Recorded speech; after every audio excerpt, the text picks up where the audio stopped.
Mag-ipon kayo para sa sarili nyo. Huwag nyong ibigay lahat sa pamilya. Kasi hindi kayo nakakasiguro na pag tumanda kayo at wala na kayong pera, aalagaan kayo ng mga yan. Katulad ng nangyari sa akin, nung wala na akong pera, halos kaaway na ang turing sa akin. Parang ang sama-sama ko na. Sige, hindi ka lang dyan. Hoy!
Kasi wala na akong maibigay.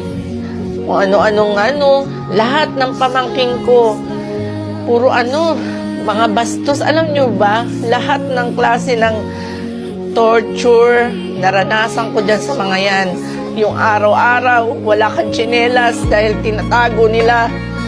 Mga halaman ko, binubunot. Mga nilaban ko, binubuhusan ng sunrocks. Maliligo ka, papatayan ka ng tubig. Po si Cleotilde Francisco, 53 years old. Single mother po ako. 30 years po ako sa abroad. 3 years na po akong nasa Pilipinas. 30 years po akong nagpakakuba sa abroad. Pinag-aral yung mga kapatid ko. Lahat tinulungan ko. Pero nung umuwi na po ako sa Pilipinas, wala nang mapala sa akin. Nananakit na po. Tapos kung ano-anong salita ang maririnig mo. Pati yung anak ko, inano nila yan, yung binrainwash nila na wala akong kwentang ina, na kung ano-anong paninira ang sinasabi sa akin.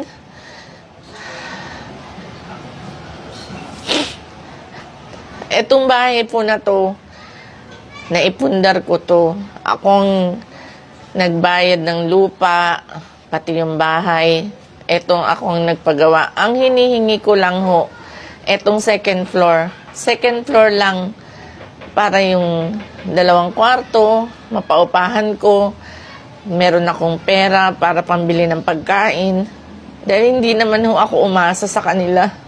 Ang sabi ng anak ko, pokpok daw ako sa Singapore. Tapos yung sira na daw ulo ko. Kasi nga, yung gusto ko lang ho na yung magkaroon ako ng sarili kong pagkakakitaan, etong 2 pinto na 1,500 lang ang upa. Lahat ho ng ginagawa yung mga aso. Ewan ko ba, kahit hanggang ngayon tinatanong ko sa sarili ko, bakit galit na galit sila sa akin? Kahit nanay ko, tinatanong ko, bakit galit na galit sila sa akin? Kasi wala na akong maibigay. Kung ano-anong lahat ng pamangking ko, puro mga bastos. Alam nyo ba, lahat ng klase ng torture, naranasan ko dyan sa mga yan.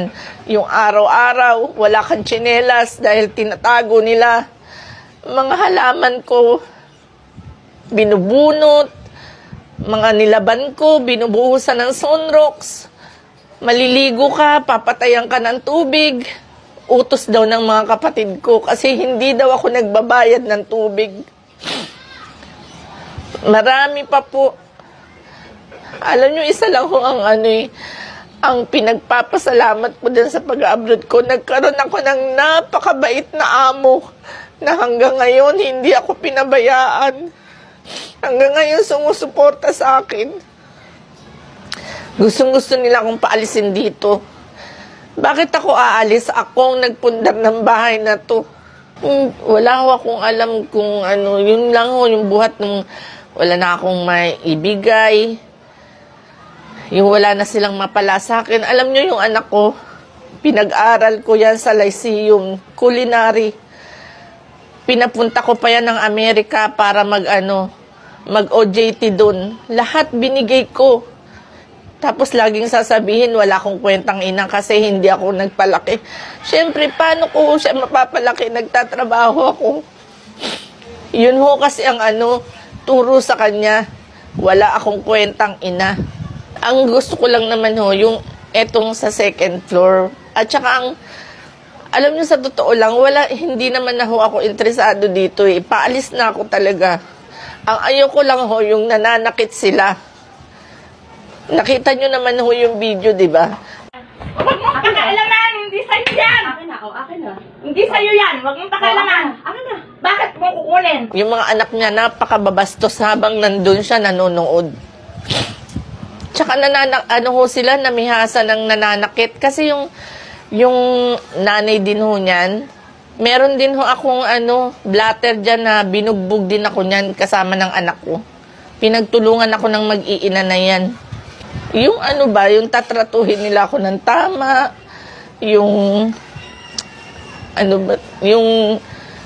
kahit wala na akong mabigay, yung hindi naman ako nanghihingi sa kanila eh. Nagtatrabaho ko. Buhat nung dumating ako dito, nagtatrabaho ako para sa sarili ko. Hindi ako nanghingi kahit kanino sa kanila. Gusto ko lang malaman bakit galit na galit sila sa akin. At saka meron ho akong para sa mga katulad kong OFW. Mag-ipon kayo para sa sarili nyo. Huwag nyong ibigay lahat sa pamilya. Kasi hindi kayo nakakasiguro na pag tumanda kayo at wala na kayong pera, aalagaan kayo ng mga yan. Katulad ng nangyari sa akin, nung wala na akong pera, halos kaaway na ang turing sa akin. Parang ang sama-sama ako na. Alam nyo kung maibabalik ko lang, nag-ipon ako para sa sarili ko.